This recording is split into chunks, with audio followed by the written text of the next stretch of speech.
옛날에 한 마을에 칼을 다루는 천부적인 재능을 지닌 젊은이가 있었다고 합니다. 그는 12살 때부터 이 목검 하나로 어른들을 다 이겼고 15살이 되자 마을 주변에서는 그의 이름을 모르는 사람이 없을 만큼 명성이 높아졌다고 해요. 사람들은 그를 칼의 신이라는 별명으로 불렀다고 합니다. 그리고 남들이 자기를 칼의 신이라고 부르는 것만큼 자기의 실력도 참 자랑스러워했던 것 같아요. 그런데 이상한 일이 벌어집니다. 20살이 넘은 그 무렵부터 그는 마을 사람 앞에서 더 이상 자기의 칼을 뽑지 않았다고요. 칼을 뽑지 않았다고 합니다. 누가 시비를 걸어도 그 시비를 피했고 대결을 신청해도 웃으며 이 대결 자리, 싸움 자리를 물러갔다고 해요. 처음에는 사람들이 실망했습니다. 왜 너는 싸우지 않느냐? 용기마저 너 잃어버린 거 아니냐? 왜 겁먹었냐? 이제 무서워서 칼을 뽑지 않는 것이냐? 이렇게 사람들이 비아냥거리면서 따졌는데 이때 그 소년이 이렇게 말했다고 합니다. 이 젊은이가 이렇게 말했다고 해요. 힘이 있다는 걸 알면 그 힘을 굳이 증명할 필요가 있을까요? 어차피 내가 싸우면 이길 텐데 못하러 싸웁니까? 내가 싸우면 저 사람들 다 다칠 텐데. 사람들이 처음에 그를 비웃었지만 시간이 흐르자 오히려 더 많은 사람들이 그 앞에서 고개를 숙이기 시작합니다. 누구보다 강하지만 함부로 자신의 힘을 발휘하지 않는 사람, 이길 수 있지만 싸우지 않는 사람, 자신의 힘을 감추는 대신에 타인의 마음을 품을 수 있는 사람이었기 때문에 사람들은 그를 두려워하지 않고 대신 믿게 되었다고 해요. 그의 칼을 본 적은 없지만 그의 절제를 보았기 때문에 사람들은 그를 믿게 됩니다. 오늘 주제는 온유함입니다. 우리는 흔히 이 온유함을 생각했을 때 나약함이라는 단어를 많이 연상하고는 해요. 하지만 진짜 온유는 말이죠. 나약한 자가 할 수 있는 것이 아니라 정말로 강한 자만이 온유함을 가질 수 있습니다. 왜냐하면 온유는 그저 참는 것이 아니라 절제하는 것이기 때문이에요. 우리가 방금 나눴던 이야기처럼 칼을 뽑지 못하는 것이 아니라 뽑을 수 있지만 그 힘을 절제하는 것처럼 온유함이란 힘이 없는 것이 아니라 있는 힘을 참는 것이다. 불의를 모른 척하는 것이 아니라 의를 이루되 내 방식이 아니라 더 크고 바른 방식으로 기다리는 것이 바로 온유라는 거예요. 오늘 본문 속에 나오는 한 인물도 자신의 권리와 감정 그리고 정의로 보이는 이 기회까지도 내려놓으면서 그 깊은 온유함의 힘을 드러내는 것을 우리는 볼 수 있습니다.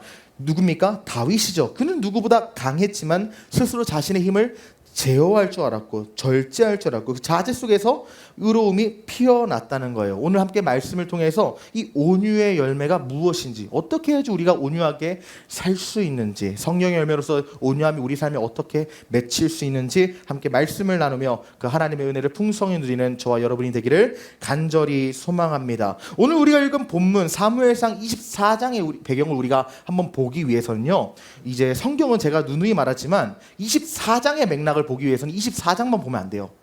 23장도 보고 25장도 봐야 돼요. 그래야지 24장에서 무슨 이야기를 하는지 파악이 되는데, 오늘 특별히 24장의 사건이 벌어지기 전에 23장에서 어떤 사건이 벌어졌는가를 우리가 보는 것이 중요할 것 같습니다. 이 24장의 배경을 보면요, 23장에서 다윗은 블레셋의 공격을 받은 그일라라는 지역에 찾아가 블레셋 사람들은 물리치고 그일라라는 지역을 구하는 장면이 나와요. 그런데 이 23장에서 다윗이 그일라라는 지역을 구했던 그 시점이 바로 어떤 때였는가를 보면 자신을 죽이려던 사울 왕을 피해서 숨어있던 때에 그일라라는 지역에 가서 그일라를 구했어요. 여러분 한번 상식적으로 생각해 보세요. 내가 누군가의 눈을 피해서 숨었다면 눈에 띄는 행동을 해야 됩니까? 하지 말아야 됩니까? 상식적으로 생각했을 때 눈에 띄는 행동을 절대로 하면 안 돼요.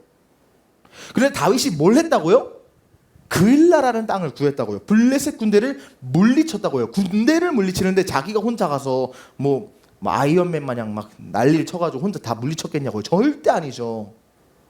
군대를 동원하지 않겠습니까? 자신을 따랐던 자기의 군대를 다 동원해서 이 블레셋 군대를 물리쳤는데, 이것은 결국 자신을 쫓아왔던 사울 왕에게 자신의 위치를 드러내는 일입니다. 숨었어야 할 사람인데 자기를 드러내면서 싸웠다는 거예요. 그리고 이 전쟁이라는 거 말이죠. 요즘 우리도 현대 사회에서 수많은 전쟁이 일어난 것을 뉴스를 보면 우리가 볼 수 있지 않습니까? 전쟁은 하루 만에 끝나지 않아요. 하루 만에 끝나는 건 전투죠. 전쟁은 하루 안에 끝나지 않습니다. 그일라에서 얼마나 긴 시간 동안 작전을 수행했는지 성경에 명확히 나오진 않지만 우리가 문맥적으로 살펴봤을 때 며칠간 작전을 펼치면서 블레셋과 전면전으로 맞붙었다는 사실을 우리가 알 수 있어요. 이것은 자기를 쫓아왔던 사울에게 야, 나 여기 있어 말하는 것과 다름이 없었습니다. 그래서 실제로 사울 왕은 어떻게 반응했는가 우리가 살펴보면요. 우리 본문 23장 7절 이렇게 나옵니다. 다윗이 그일라에 온 것을 어떤 사람이 사울에게 알림해 사울이 이르되 하나님이 그를 내 손에 넘기셨도다. 그가 문과 문 빗장에 있는 성읍에 들어갔으니 갇혔도다. 여기서 세번역 성경은요 우리가 좀 더 직관적으로 이해할 수 있게 번역을 했는데 문과 문 빗장에 있는 성읍에 들어갔으니 갇혔도다. 이것을 세번역에서 뭐라고 말하냐면 자막에 띄워놓지는 않았습니다만은 도관에 든 쥐다. 야, 다윗은 지금 도관에 든 쥐야. 사울이 이렇게 말했다는 거예요. 근데 우리가 여기 이 말씀을 보십시오. 하나님이 그를 내 손에 넘기셨다 이렇게 말했잖아요. 사울은 말이죠. 다윗이 자신의 이 위치를 드러낸 이 상황을 자신에게 유리한 상황으로 해석하고 받아들입니다. 다윗이 성 안에 있다는 이 사실 하나만으로 그를 가둘 수 있는 절호의 기회라고 판단한 것이죠. 그리고 그 기회를 하나님이 주셨다고 말해요. 얼마나 위험한 해석인가요, 여러분? 자신의 분노, 자신의 복수심, 자신이 생각하고 있던 이 정치적인 계산에 맞는 기회가 오니까 이것이 하나님이 주신 기회라고 쉽게 속단하고 단정한 거예요. 다만 하나님께서 이 다윗을 불쌍히 여기시고 보호하셔서 이 23장 14절을 보면 사울이 매일 찾되 하나님이 다윗을 찾지 못하게 사울에게 넘기지 아니하셨다 이렇게 표현이 나옵니다. 그런데 흥미로운 것은 말이죠. 사울이 이 다윗이 갇혀있는 상황을 하나님이 나에게 상황을 주시고 선물을 주시고 기회를 주신 거 이렇게 받아들였는데 바로 다음 장인 오늘 본문 사무엘상 24장에서도 똑같이 이 하나님이 주신 기회로 보이는 상황이 다윗 앞에도 주어진다는 사실이 매우 흥미롭습니다. 23장에서는 사울이 다윗을 위협하는 상황이었다면 이번에는 24장에서는 사울이 무방비로 다윗 앞에 들어오게 된 절호의 순간이에요. 역전되고 완전히 상황이 뒤집힌 건데 표현은 같은 거예요. 하나님이 나에게 기회를 주셨다. 그래서 24장 뭐라고 말합니까? 사울이 블레셋 사람을 쫓다가 돌아오매 어떤 사람이 그에게 말하되 보소서 다윗이 엔게디 광야에 있더이다 하니 사울은 온 이스라엘에서 택한 사람 3,000명을 거느리고 다윗과 그의 사람들을 찾으러 드렴소 바위로 갈새 길가 양에 우리에 이른즉 굴이 있는지라 사울이 뒤를 보러 들어가니라. 다윗과 그의 사람들이 그 깊은 곳에 있더니 다윗의 사람들이 이르되 보소서 야훼께서 당신에게 이르시기를 내가 원수를 너의 손에 넘기리니 내 생각에 좋은 대로 그에게 행하라 하시더니 이것이 그날이니이다 하니 다윗이 일어나서 사울의 겉옷자락을 가만히 베니라. 겉으로 보기에는 말이죠. 이거 누가 봐도 하나님이 주신 기회예요. 여기서 뒤를 보러 나갔다는 이 표현이 있는데 이 뒤를 보러 갔다는 표현이 당시 히브리어에서 용변을 보러 이 화장실 갔다는 관용적인 표현이거든요. 무엇을 의미합니까? 용변을 보러 갈 때 여러분 칼을 찰까요? 바지도 내리는데 어떻게 칼을 찹니까? 그리고 그 약간 애매까리한 그 자세에서 어떻게 공격을 할 수 있겠어요? 이 용변을 갔다는 표현은 단순히 그냥 사울이 생리현상했다는 걸 뜻하는 게 아니라 완전히 무방비 상태였다는 걸 말하는 거예요. 완전히 무방비 상태였다. 사울을 죽일 수 있는 절대절명의 기회였다는 거예요. 이런 상황 가운데 다윗도 사울처럼 이렇게 말할 수 있습니다. 드디어 하나님이 나에게 기회를 주셨구나. 나에게 사울을 넘기셨구나. 내가 저 양반은 죽여버려야겠다. 이렇게 말할 수 있는데 실제로 이 다윗과 함께 했던 부하들도 우리가 방금 읽었던 본문처럼 하나님이 드디어 원수를 다윗의 손에 넘겼다고 말하지 않습니까? 다윗도 그렇게 고백해도 이상하지 않은 상황이었다는 거예요. 누가 봐도 그런 상황이죠. 하지만 다윗은 그렇게 생각하지 않았어요. 똑같이 기회로 보이는 상황에서 사울과 다윗은 완전히 다른 반응을 보입니다. 성에 갇혔던 다윗을 사울은 도가내든 치다. 하나님이 나에게 기회를 주셨다. 저거 죽이러 가자. 이렇게 반응했지만 다윗은 어떻게 반응합니까? 죽이지 않아요. 바로 이 차이가 오늘 본문에서 우리가 주목해야 할 신앙의 본질이에요. 이것이 무엇입니까? 온유한 사람의 특징은 무엇입니까? 온유한 사람은 기회를 포기할 수 있는 사람이에요. 다윗은 사울을 죽일 수 있는 절호의 기회를 얻었지만 하나님의 주권을 의식하면서 그 기회를 포기했습니다. 참으로 이상한 일이죠. 왜냐하면 이것은 다윗이 그렇게 기다려왔던 순간이에요. 수년 동안 도망 다녔습니다. 사울은 그를 이유 없이 죽이려 했고 억울하게 쫓겨다니면서 굴에서 굴로 도망당했어요. 근데 이제는 그것을 끝낼 수 있는 상황입니다. 상식적으로 보면 억울한 일을 해결할 수 있는 순간이었다고요. 정의가 실현되는 순간이었다고요. 하나님의 약속이 성취될 수 있을 것이라고 드디어 내가 그렇게 매일 밤낮으로 기도했던 것이 지금 응답되는구나 느낄 수밖에 없던 응답의 순간이었다고요. 그런데 왜 안 죽입니까? 게다가 사실 어떤 판단보다 사실 감정적으로라도 판단하기 전에 먼저 칼을 뽑을 수 있는 상황이에요. 왜냐하면 다윗이 얼마나 외롭고 고통스러웠겠어요. 그동안의 서름, 분노를 폭발시켜서 홧김에 찔러 죽여도 누구도 다윗을 욕하지 않을 상황이었다고요. 그런데 다윗은 이 절대절명의 기회를 포기합니다. 정말로 이상한 거예요. 세상의 기준을 보면 너무나 어리석은 거예요. 현실적으로 보면 놓쳐서는 안 되는 황금 같은 기회였답니다. 그런데 왜 다윗은 이 황금 같은 기회를 자기 스스로 버리고 포기했을까? 사무엘상 24장 6절에서 7절을 보면 그 이유가 명확히 나옵니다. 자기 사람들에게 이르되 내가 손을 들어 야외 기름을 부음받은 내 주를 치는 것은 야외께서 금하시는 것이나 그는 야외 기름 부음받은 자가 됨이니라 하고 다윗이 이 말로 자기 사람들을 금하여 사울을 해하지 못하게 하니라. 사울이 일어나 굴에서 나가 자기 길을 가니라. 다윗은 자신의 감정보다 하나님의 말씀을 기준 삼아 사울을 죽이지 않아야겠다 결단한 것입니다. 기름 부은 자를 치는 것은 야훼께서 금하신 일이다 말한 것처럼 이 말씀 때문에 다윗은 자신의 감정을 절제하고 주어진 기회를 포기했다는 거예요. 우리는 때때로 우리의 욕심과 계획을 하나님의 뜻이라고 포장하고 해석하는 유혹에 빠질 때가 많습니다. 다윗의 부하들도 하나님이 주신 기회라고 포장을 했고요. 사울 왕도 도관에 든 쥐 같은 이 다윗을 보고 하나님이 주신 기회라고 포장했어요. 지금이 하나님이 주신 기회다. 그를 죽이자. 누가 봐도 하늘이 준 절호의 기회다. 그러나 다윗은 그것이 하나님의 뜻이 아니라는 것을 분별했습니다. 여러분, 우리가 여기서 기억해야 되는 사실이 무엇입니까? 이 하나님을 믿는 그리스도인은 말이죠. 억울한 상황에서도 설령 아무리 정당한 기회처럼 보일지라도 그것이 누가 봐도 하나님이 주신 신의 한 수처럼 느껴질지라도 느낌과 감정에 따라 쉽게 이것은 하나님의 뜻이야 라고 속단하며 말하는 자가 아니라는 거예요. 진짜 신앙을 말이죠. 감정에 휘둘리고 감정적으로 격양됐을 때 신앙이 드러나는 것이 아니라 내 감정을 절제할 때 내 신앙이 비로소 드러납니다. 상황이 자기 뜻에 맞아떨어질 때 하나님의 뜻이라고 단정짓고 쉽게 생각하는 사람이 아니라 오히려 자기의 욕망이 끼어들었는지 말씀에 벗어나지는 않았는지를 계속 두렵고 떨림으로 살피는 것이 바로 예수 믿는 사람의 특징이라는 거예요.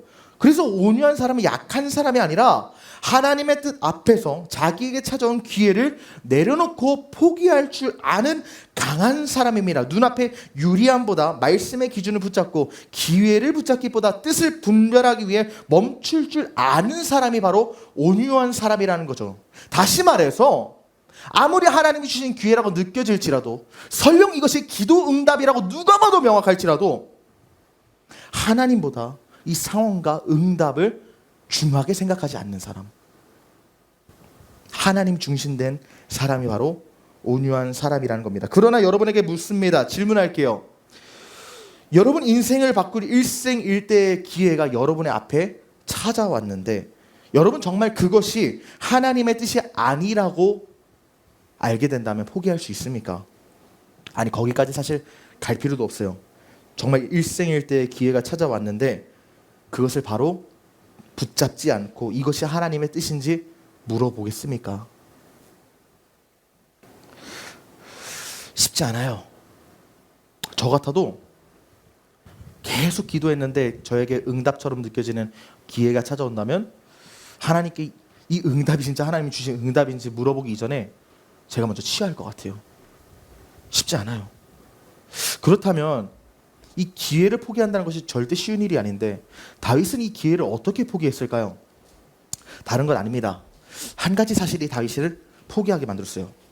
기회를 포기하기 위해서는 말이죠. 주권을 포기해야 돼요. 온유한 사람의 특징은 자신의 주권, 자신의 권리, 자신의 주인됨을 포기하는 사람입니다. 억울한 마음을 억제하고 자신의 벅차오르는 마음을 절제하고 사울을 죽일 엄청난 기회를 포기한 다윗. 그가 이 기회를 포기할 수 있었던 가장 절대적인 이유는 그가 자신의 주권을 포기했기 때문입니다. 더 쉽게 말하면 내 인생의 주인이 내가 아니라 하나님이시기 때문에 내가 저 사람을 죽일 수 없다라고 고백했던 거예요. 내가 내 인생의 주인이라면 복수는 당연합니다. 왜냐하면 내 인생 내가 책임져야 되니까 나에게 해를 끼친 사람을 내가 책임지고 죽여야 돼요. 억울한 일 참으면 안 돼요. 말 한마디로, 칼 한 자루로 오늘 이 고난을 끝내야 되는 게 내가 주인된 인생의 특징이에요. 그러나 다윗은 내 인생의 주인이 내가 아니라 하나님이시다, 이것을 고백했기 때문에 자기가 자기의 인생을 결정하지 않기로 작정했습니다. 자신의 미래, 명예, 생명, 판단의 권한까지도 하나님께 다 맡긴 거예요. 그래서 사무엘상 24장 8절에서 10절 우리에게 뭐라고 말합니까? 그 후에 다윗도 일어나 굴에서 나가 사울의 뒤에서 외쳐 이르되, 이것이 무슨 상황이냐면 사울의 옷자락을 베고, 사울을 죽이지 않고 사울 몰래 옷자락을 벤 다음에 사울이 못 알아채니까 다윗이 있는지도 모르고 동굴 밖을 나가는 사울을 향해서 이렇게 외치는 거예요. 내 주 왕이여. 이때 사울이 돌아보는지라 다윗이 땅에 엎드려 절하고 다윗이 사울에게 이르되 보소서. 다윗이 왕을 해하려 하는 사람들의 말을 왕은 어찌 들으시나이까?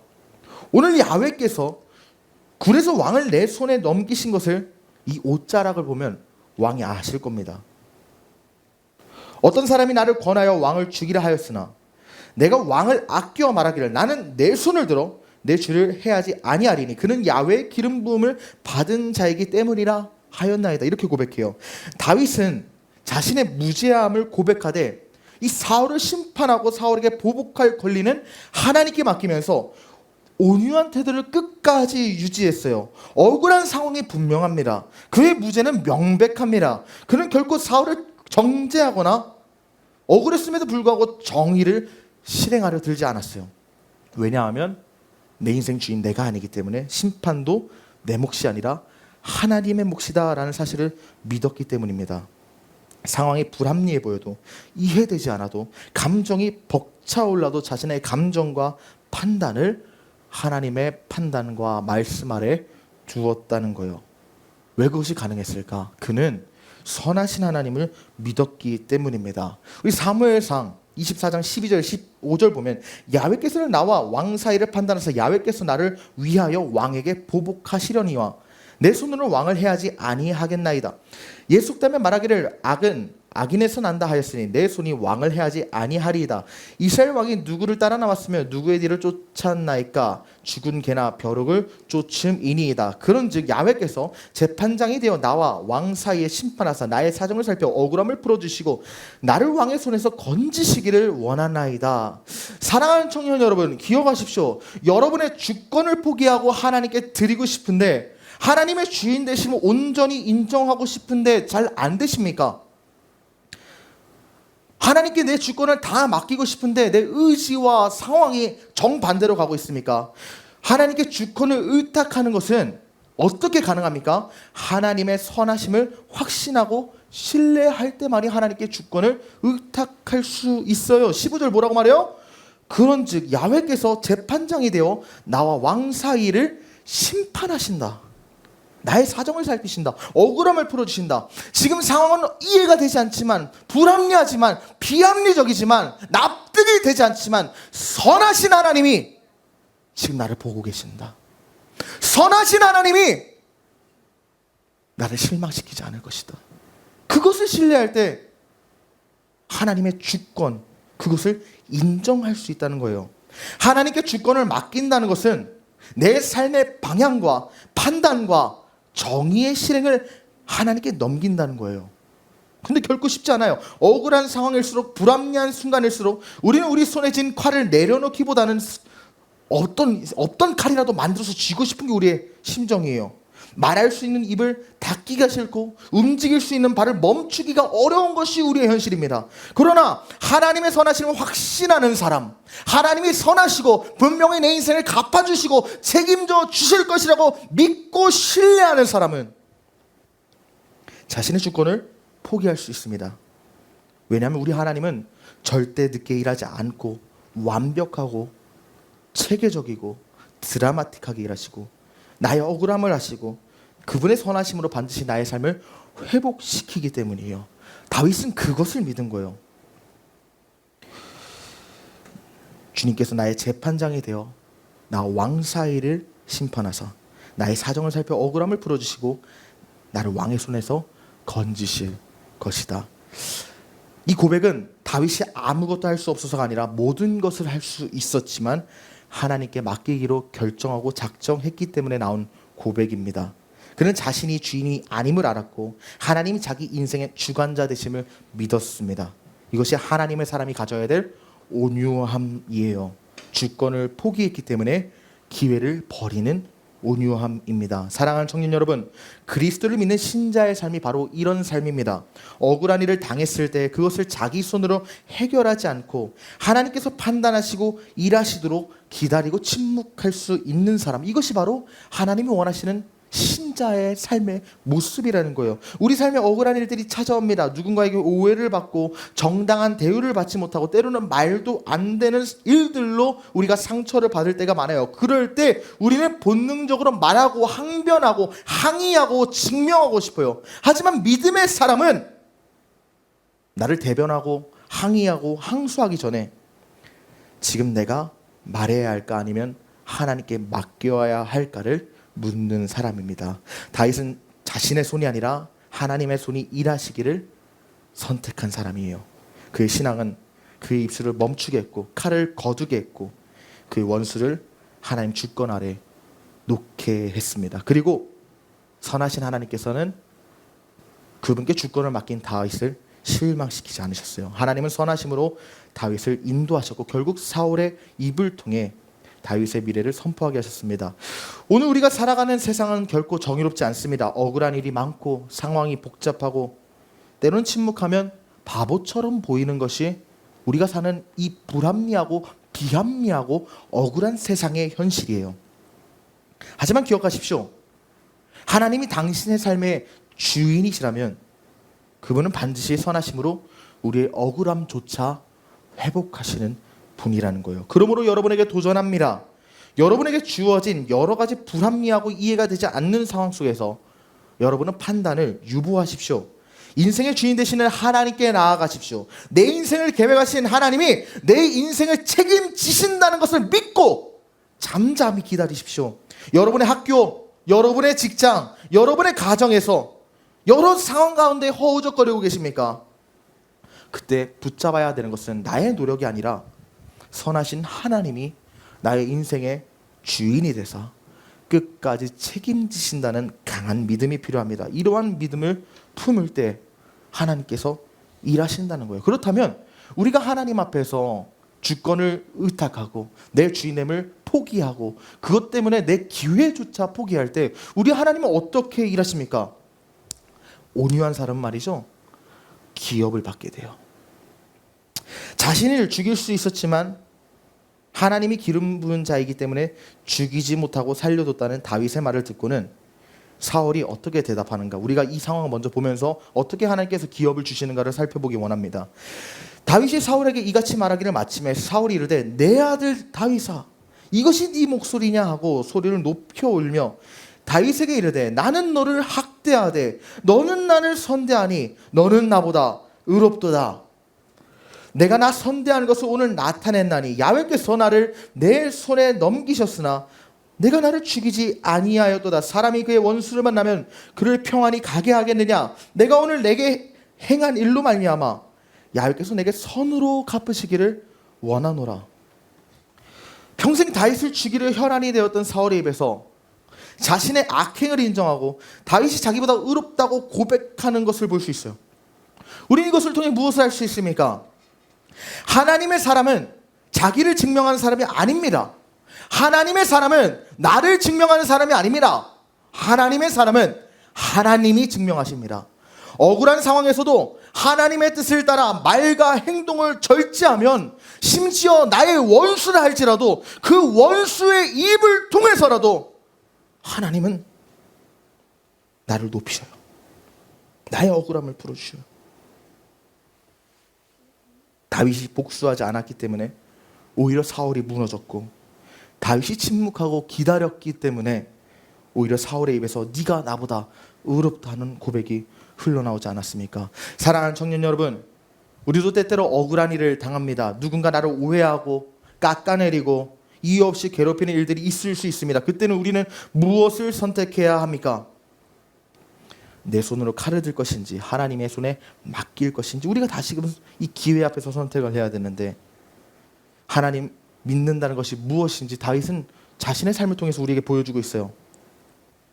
그리고 하나님은 그 믿음 앞에서 자신을 믿고 신뢰하는 사람을 결코 버리지 않고 정직한 사람은 반드시 높이시고 증명하십니다. 그러나 하나님께서는 우리의 거룩함, 정직함을 증명하는 것에서 그치지 않습니다.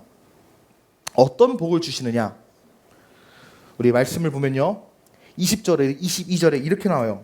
보라, 나는 내가 반드시 왕이 될 것을 알고 이스라엘 나라가 내 손에 견고히 설 것을 아노니, 그런즉 너는 내 후손을 끊지 아니하며 내 아버지 집에서 내 이름을 멸하지 아니할 것을 이제 야훼 이름으로 내게 맹세하라 하니라. 다윗이 사울에게 맹세하며 사울은 집으로 돌아가고 다윗과 그의 사람들은 요새로 올라가니라. 사울은 다윗의 의와 자비 앞에 감동해서 하나님의 주권을 인정하고 다윗이 장차 왕이 될 것을 말합니다. 사울은 하나님께 기름 부음을 받았던 자이기 때문에 비록 악한 행동을 했을지라도 하나님의 주권 아래서 쓰임을 받고 예언적인 선포를 하게 된 거예요.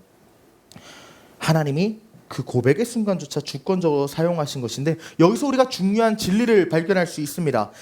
신자가 하나님 앞에 참고 기다릴 때 능치 못함이 없으신 하나님께서는 말이죠, 악인을 통해서라도, 악한 상황을 통해서라도 그리스도인, 믿는 자를 높이신다는 사실이에요. 내가 찾아온 시험이 지금은 벅차고 힘들지만 오히려 이 상황을 통해서 하나님은 내 인생을 역전시키시고 영화롭게 하시는 통로로 거듭나게 하신다는 거예요. 여러분, 그런 상황이 있지 않습니까? 여러분의 삶에도 왜 나에게 이런 시련이 찾아왔는가? 왜 나에게 이런 아픔과 고통이 찾아왔는가? 지금은 외면하고 회피하고 싶은 여러 가지 문제들이 있던 순간들이 있을 거예요. 하지만 돌아보십시오. 그 문제들이 있기 때문에 오늘 성자가 내가 있지 않습니까? 그 문제들을 통해서 하나님이 예비하신 복으로 가는 통로가 만들어지지 않았습니까? 하나님은 선한 상황, 선한 사람을 통해서만 일하시는 분이 아니라 우리가 볼 때 악한 상황과 악한 사람을 통해서라도 나를 선하신 길로 인도하신 분이라는 거예요. 그렇기 때문에 시편 50편에서 우리에게 이렇게 증거합니다. 환난 날에 나를 부르라. 내가 너를 건지리니 내가 나를 영화롭게 하리라. 하나님의 때, 하나님의 방식으로 하나님께서 친히 말씀하시고 친히 높이십니다. 비록 내가 환난의 순간에 있을지라도 이 환난을 통해서 하나님의 기적을 체험하고, 그 기적을 체험할 때 우리는 우리 문제 가운데 건지신 하나님을 높이고 찬양하는 인생으로 바뀌게 된다는 거예요. 그런데 여러분들 중에서 이것이 역사의 단편이지 내 삶과 무슨 상관이냐, 이렇게 생각하는 분 분명히 있을 겁니다. 그러나 이것은 단순한 역사의 이야기, 옛날 이야기가 아니에요. 다윗과 내가 무슨 상관이 있어? 다윗은 다윗이고 내 삶은 내 삶인데 다윗 얘기랑 나랑 뭔 상관이 있다고 동떨어진 이야기를 하는 거라 생각을 하는 분이 있겠지만 전혀 그러지 않습니다. 왜냐하면 말이죠, 하나님이 누구이신지를 드러내는 살아있는 사건이 바로 이 사건인데, 그분의 통치 원리를 보여주는 생생한 계시인데, 그것이 왜 나의 삶에 역사되는가? 첫 번째로 다윗의 온유함은 말이죠, 그리스도의 온유함을 예표하기 때문이에요.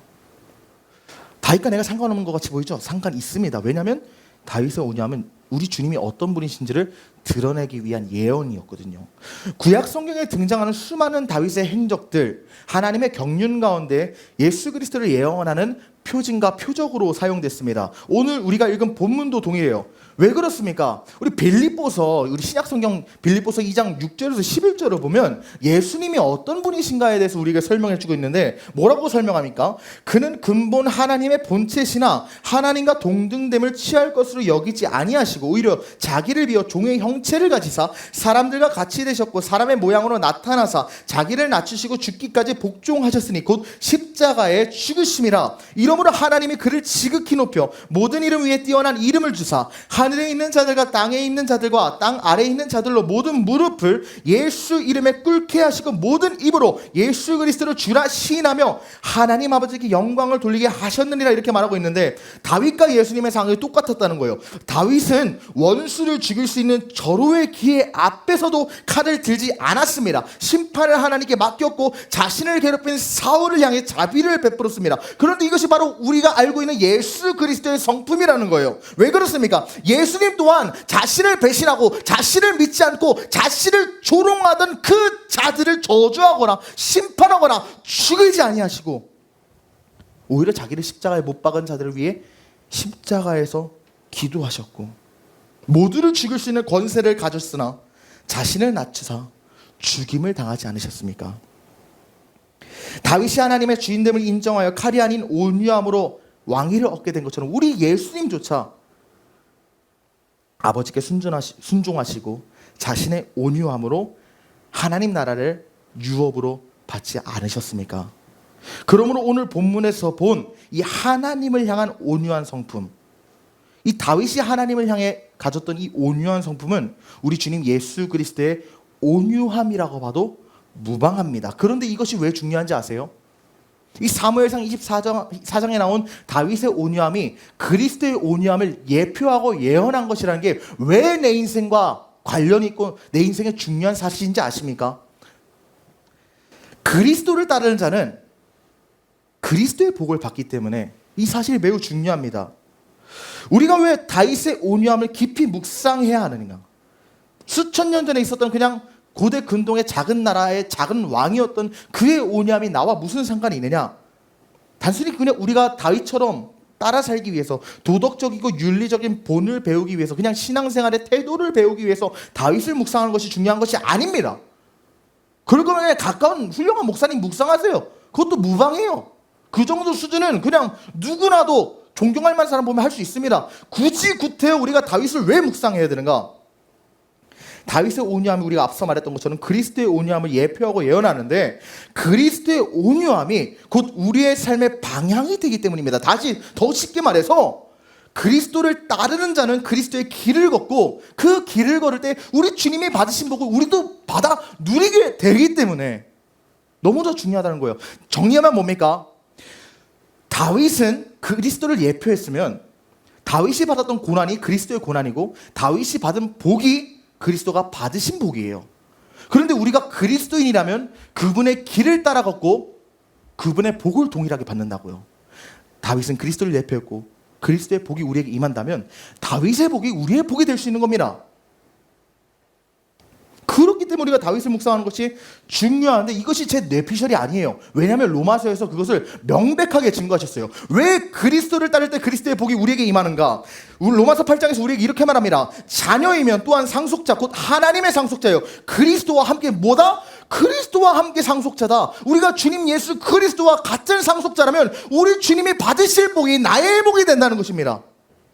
우리가 그와 함께 영광을 받기 위하여 고난도 함께 받아야 할 것이니라. 생각하건대 현재의 고난은 장차 우리에게 나타나는 영광과 비교할 수 없도다. 여기서 분명히 우리에게 말합니다. 고난도 함께 받으라. 왜 그런가요? 그리스도의 길이 곧 고난의 길이기 때문이에요. 동시에 그 고난의 길을 걸을 때 우리는 고난을 온유함으로 통과해야 돼요. 예수 그리스도께서 자신을 부인하고 십자가를 지셨듯이 그분을 따르는 우리의 신자의 삶도 자기의 뜻과 감정을 내려놓고 심판을 하나님께 맡기며 칼이 아닌 인내와 온유함으로 살아가는 길을 걸으라고 오늘 로마서 8장에서 우리에게 증거하고 선포하고 명령하는 것 아닙니까? 그러나 우리가 여기서 잊지 말아야 될 것이 있어요. 그리스도를 따르는 게 고난의 길이고, 그 고난은 문제와 시험 앞에서 내 기회를 포기하고 주권을 의탁하는 쓰라린 고통을 체험하면서 그리스도를 따르는 온유함의 길이지만 거기서 끝나지 않는다는 겁니다. 18절에서 우리에게 뭐란 말합니까? 현재의 고난은 장차 우리에게 찾아와 나타날 영광과 비교할 수 없다. 다윗이 사울 앞에서 참고 기다리고 자기를 낮췄을 때 하나님이 그의 손을 들어 왕이 되게 하셨고, 그와 같이 예수님께서도 십자가의 고난을 감당하셨을 때 하나님은 그 이름을 모든 이름 위에 뛰어난 이름으로 만드셨어요. 그리고 오늘 그 예수 그리스도를 따르는 여러분에게도 하나님의 같은 약속, 같은 언약, 같은 미래, 같은 새로운 은혜를 허락하십니다. 약속하십니다. 지금 참고 있는 그 상황이, 지금 내려놓은 그 감정이, 내가 지금 포기한 그 기회들이 장차 비교할 수 없는 영광으로 바뀌게 된다는 것입니다. 그것이 하나님께서 주시는 온유한 자에게 주시는 그 복이에요. 그것이 그리스도와 함께 받는 하늘의 기업입니다. 그래서 우리 주님께서 뭐라고 말씀하시고 언약하시고 약속하셨습니까? 온유한 자는 복이 있나니 그들이 땅을 기업으로 받을 것이다. 이 말씀은 단순히 부동산 말하는 게 아닙니다. 즉 눈에 보이는 소유만을 의미하는 게 아니에요. 하나님 나라, 이 땅이라는 것은 성경에서 전통적으로 하나님 나라를 상징하고 하나님께서 주시는 모든 복을 땅이라는 단어로 비유하는데, 땅을 준다는 건 뭡니까? 온유한 자에게 하나님 나라와 하나님 통치를 유업으로 주겠다는 거예요. 하나님의 뜻을 이루는 도구로 쓰임받는 자들에게 복을 허락하시겠다는 겁니다. 억울함 참고 감정 절제하고 판단 유보하면서 내 기회 다 포기할 때 하나님은 영원한 기업, 그리스도와 함께 받는 영원한 상속을 저와 여러분의 삶에 허락하신다는 겁니다. 그러므로 사랑하는 청년 여러분, 억울한 상황 앞에서 우리가 해야 되는 것은 무엇입니까? 감정대로 반응하지 마십시오. 기회만을 붙잡지 마십시오. 무릎을 꿇으십시오. 심판을 내 손에 지기보다 하나님의 손에 쥐어드리십시오. 온유는 패배가 아니라 승리를 기다리는 믿음입니다. 그리고 그 길 끝에는 반드시 하나님께서 다윗에게, 그리고 우리 성자 예수 그리스도에게 약속하신 영광스러운 기업이 기다리고 있습니다. 그래서 베드로전서에서 우리에게 이렇게 약속합니다. 그러므로 하나님의 능하신 손 아래서 겸손하라. 때가 되면 너희를 높이시리라. 너희 염려를 다 주께 맡기라. 이는 그가 너희를 돌보심이라. 사랑하는 청년 여러분, 오늘 우리가 받은 이 말씀 앞에 그러므로 결단하십시오. 감정보다 말씀을 붙들고 기회보다 온유함을 선택하십시다. 심판을 내가 집행하는 것이 아니라 하나님의 능하신 손 아래에 나의 모든 인생을 내어드리십시오. 그분의 손은 결코 짧지 않습니다. 그분이 반드시 일합니다. 세상은 네가 나서야 바뀐다 말합니다. 하지만 복음은 우리에게 말합니다. 네가 나서지 않고 하나님께 맡길 때 하나님이 너를 친히 높이실 것이다. 오늘 주님 앞에서 나를 낮추고 억울함을 주님께 다 내어드리고 선하신 그분의 손을 신뢰하며 그리스도의 길, 온유의 길, 승리의 길을 함께 걸어갑시다. 무릎을 꿇은 자는 하나님께서 반드시 일으키십니다. 칼을 거둔 자에게, 기회를 포기한 자에게 하나님은 기업을 맡기십니다. 참고 기다리는 자는 하나님은 결코 외면치 않으십니다. 이러한 온유의 과정을 함께 걸어가는 저와 여러분 모두의 삶이 되기를 간절히 축복합니다. 말씀을 맺습니다. 사랑하는 청년 여러분, 오늘 우리는 사무엘상 24장 말씀을 통해서 다윗의 온유함을 깊이 묵상했습니다. 다윗은 억울함과 분노를 충분히 품을 수 있는 상황이었습니다. 그것을 해결할 힘과 상황도, 그러한 기회도 그에게 찾아왔습니다. 그러나 그는 하나님의 주권을 신뢰하며 칼을 들기보다, 기회를 붙잡기보다 하나님 앞에 무릎 꿇을 것을 결단했어요. 그러므로 온유는 무능이 아닙니다. 온유란 할 수 있지만 하지 않고 하나님께 맡기는 자세입니다. 온유란 감정을 억누르는 것이 아니라 감정보다 하나님의 뜻을 더 소중히 여기는 태도입니다. 다윗은 기회를 포기했습니다. 왜냐하면 그는 자신의 인생이 하나님께 손에 달려 있다는 것을 믿었기 때문입니다. 그 하나님의 선하심을 신뢰했기 때문입니다. 하나님은 그 믿음을 외면치 않으시고 다윗을 높이셨으며 원수의 입술을 통해서라도 그의 의로움을 드러내시며 결국 그에게 왕위를 허락하십니다. 그러나 이 모든 이야기는 단순한 옛날 이야기가 아닙니다. 이것이 지금 살아 역사하시는 하나님의 방식이고 그리스도를 따르는 우리 인생의 길입니다. 우리는 다윗보다 더 온전하신 그리스도를 바라볼 때 그분은 우리를 위해 자신의 권리를 내려놓으시고 십자가까지 순종하셨습니다. 그리고 오늘 그분을 따르는 우리에게 다윗에게 허락하신 그 복을 동일하게 허락하신다는 사실을 기억해야 합니다. 고난 가운데 함께 하시고 인내 끝에 영광을 주시는 하나님의 기업을 우리 삶에 허락하신다는 겁니다. 그러므로 사랑하는 청년 여러분, 절대 잊지 말고 기억하십시오. 온유는 포기의 미학이 아니라 신뢰의 열매라는 것을 기억하십시오. 주권을 포기할 수 있는 사람만이 하나님의 기업을 받을 수 있습니다. 하나님의 때를 기다리는 사람만이 하나님의 손에 의해 높임을 받을 수 있습니다. 오늘 이 말씀 앞에서 우리 모두 결단합시다. 억울함을 하나님께 모두 맡겨드리고 감정보다 말씀을 붙드십시오. 복수의 칼보다 온유의 무릎을 선택하십시오. 하나님은 그런 자를 통해 당신의 나라를 세우시고 그분의 통치를 세상에 실현시키시며 영광의 기업을 맡기십니다. 이제 여러분의 삶 속에서 다윗처럼, 그리고 우리의 가장 영광스러운 모범이 되신 예수 그리스도처럼 온유함으로 승리하는 자들 되기를 예수 그리스도 이름으로 간절히 축복합니다.